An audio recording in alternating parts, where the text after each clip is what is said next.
Big boss 34ನೇ ಸಂಚಿಕೆ ವಾರದ ಕತೆ ಕಿಚ್ಚನ ಜೊತೆ ಪ್ರಾರಂಭದಲ್ಲಿ ನೇರವಾಗಿ ಮನೆಯೊಳಗಿನ ವಿಟಿಯನ್ನು ತೋರಿಸಲಾಗುತ್ತದೆ. ಅಲ್ಲಿ ಬಿಗ್ ಬಾಸ್ ಹೇರ್ ಕಲರ್ ಕೊಟ್ಟು ಕಳಿಸಿರುತ್ತಾರೆ. ಅದನ್ನು ಪ್ರಥಮ್ ತಲೆಗೆ ಹಚ್ಚಿಕೊಳ್ಳುತ್ತಾರೆ.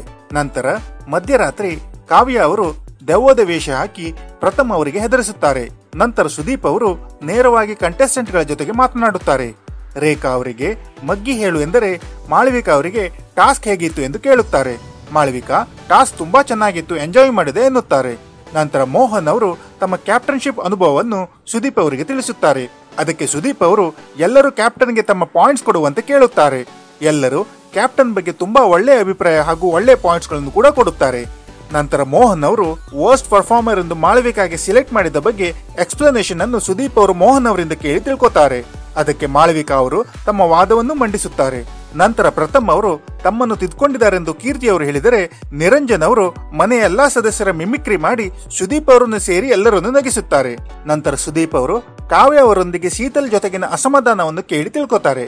ನಂತರ ಮೋಹನ್ ಅವರು ಎಲ್ಲರನ್ನು ಅನಲೈಸ್ ಮಾಡುವ ರೀತಿಯನ್ನು ಸುದೀಪ್ ತುಂಬಾ ಚೆನ್ನಾಗಿ ಅನಲೈಸ್ ಮಾಡುತ್ತಾರೆ ಎಂದು ಹೇಳ್ತಾರೆ. ನಂತರ ಮನೆಯ ಕೆಲ ಸದಸ್ಯರ ಹತ್ತಿರ ಬಿಗ್ ಬಾಸ್ ಟ್ರಾಫಿ ಇಂಪಾರ್ಟೆಂಟಾ ಅಥವಾ ದುಡ್ಡು ಇಂಪಾರ್ಟೆಂಟಾ ಎಂದು ಸುದೀಪ್ ಕೇಳಿ ತಿಳ್ಕೊತಾರೆ.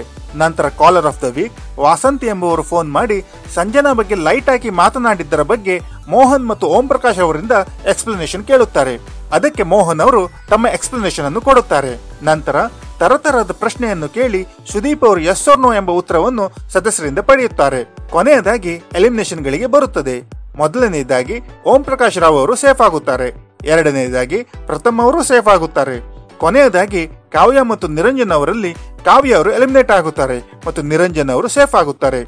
ನಂತರ ಬಿಗ್ ಬಾಸ್ ಕಾವ್ಯಗೆ ವಿಶೇಷ ಅಧಿಕಾರ ಕೊಟ್ಟು ಮನೆಯಲ್ಲಿ ಪರೋಕ್ಷವಾಗಿ ಮಾತನಾಡುವಂತೆ ಒಬ್ಬ ಸದಸ್ಯರ ಹೆಸರನ್ನು ಸೂಚಿಸುವಂತೆ ಕೇಳುತ್ತಾರೆ. ಅದಕ್ಕೆ ಕಾವ್ಯ ಅವರು ನಿರಂಜನ್ ಎಂದು ಹೇಳುತ್ತಾರೆ ಮತ್ತು ಪ್ರಥಮ್ ಅವರಿಗೆ ಸಹಾಯ ಮಾಡಬೇಕು ಎನ್ನುತ್ತಾರೆ.